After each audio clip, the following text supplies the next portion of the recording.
Hey everybody, welcome. My name is Kevin Jones and this is the Goddamn Mountain Goat video series here on YouTube. Welcome back. This is video 5, step 5 of the 10-part introductory series of how to make you a bow hunter. After you watch these, I would advise starting at 1 and working your way all through 10.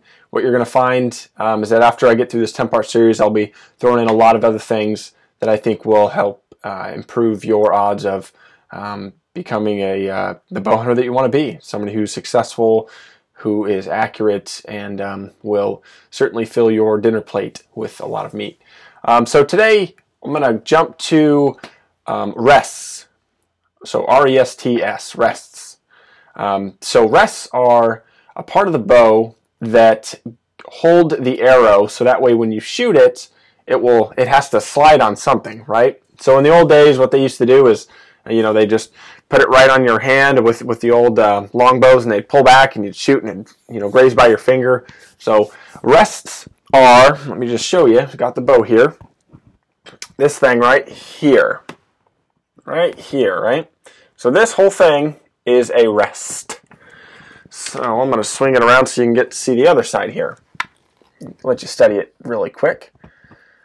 All right, so this whole thing. So what you're going to see, and I'm going to show you here in a moment, that this is an incredibly important part of your setup for your bow, right?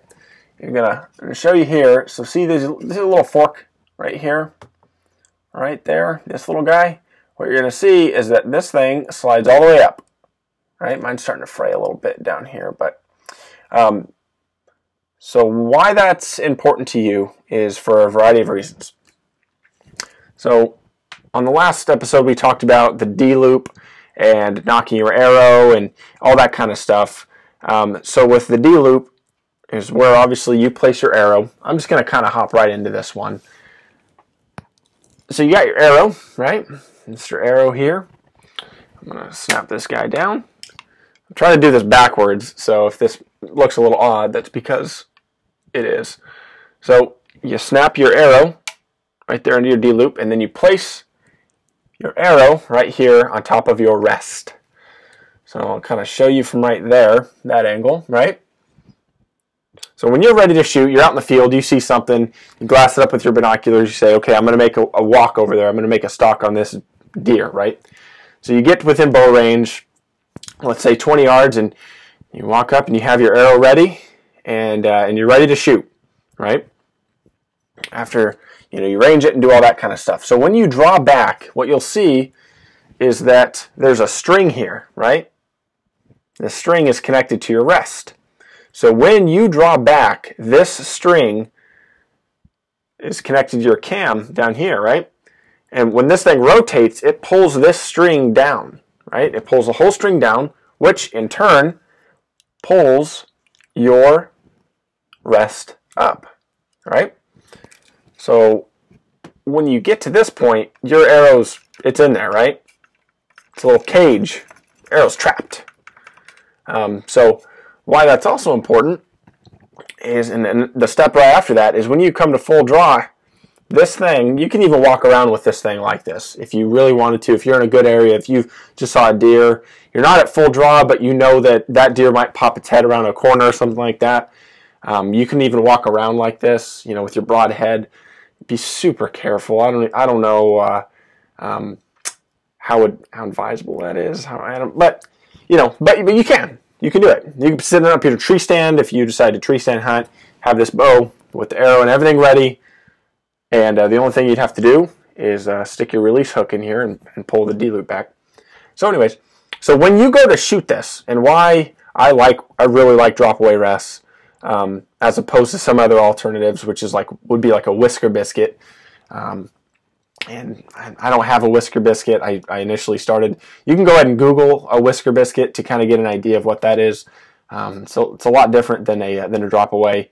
In my opinion, it's less accurate. But that's just me. I'm just a guy on YouTube. So what you're gonna do is when you pull this thing back, this thing comes to full draw, and you'll see there's a little bit of slack here. So once this thing pulls all the way down, it pulls straight up, right? So when you decide to hit your release, you pull the trigger, and this thing is zooming forward, right? So when this thing, and going to go ahead and pretend like this is slow motion here. When this thing is flying by is also going to be the same time that this thing is dropping, right? And why I like these a lot better is that your arrow will pass through and not touch anything, right? So your fletchings, your feathers on some, but mainly they're these blazer vanes and gold tip vanes. So these will be able to pass through and not touch anything at all, right? So this thing's going super fast, and it'll pass through this entire thing, and then off downrange, striking the animal and causing a quick ethical death. So again, you knock your arrow, right? You set this thing down. If you don't want to, you can just use your little thumb and put this thing up, put it in this little cage. And then when you're ready to shoot, I'll just go ahead and flick this thing down so you can really see how fast this happens. Right? I'll do it again. It's super fast. And then and then this arrow sails by. So in a nutshell, that is what a drop away is. There are a variety of different drop aways that you can get. Prices, as that is an important factor. Prices for a drop away rest, they can run from $45 to, I saw some for $240, $245, $250. The one that I just have, the one that I'll show you again, and this is just my preference. I really like QAD. So QAD makes this thing. You can kind of see their logo right there. It's a QAD Ultra Rest HDX. I first started, like I said earlier, I first started hunting with a Whisker Biscuit. I was having some issues with accuracy with, I wouldn't change anything, but I would kind of get scattered all over, even at 20 yards. I was like, man, I don't really know what the problem is here. So I decided to switch to a drop away rest, which is what I just showed you, and immediately the problem was fixed. Because with a Whisker Biscuit, which again, you can Google a Whisker Biscuit if you'd like to, become a more informed new bow hunter. But with a Whisker Biscuit, it has basically a bunch of whiskers, right? Whisker Biscuit has a bunch of whiskers, so that way when the arrow is going through these whiskers, it'll contact all these whiskers and it'll have to slide through, right? Which isn't a big deal for a lot of people, but there's more contact with the arrow itself, which especially at further ranges can make for less than accurate shots. So you need to have an accurate and reliable drop away rest, or whatever rest you do decide to choose to hunt with. As again, it's a whole package deal.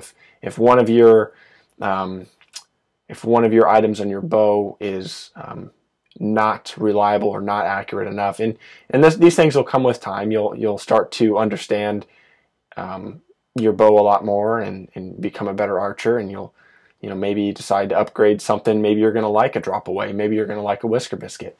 Again, it kind of comes down to personal preference. Again, I just shoot the QAD. They make really good products, at least from the ones that I've had. So that was kind of a really quick rundown on drop away rests. For me, there's really not much more to it than that. They hold the arrow. When you shoot it, they drop away, and your arrow sails by without having to touch anything. It's really cool.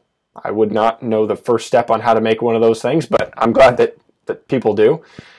So that's it for drop away rests. You can hit the subscribe button. I'm going to be doing a lot more of these things. I'm really enjoying this. Hopefully, some of you guys are as well. There's already people hitting the subscribe button, which gets me excited, and I'm happy to see that there's interest in people, wanting to become better bow hunters, or even starting out in the bow hunting world.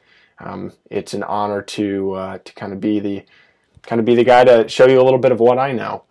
So again, my name is Kevin Jones, and this is the Goddamn Mountain Goat video series here on YouTube.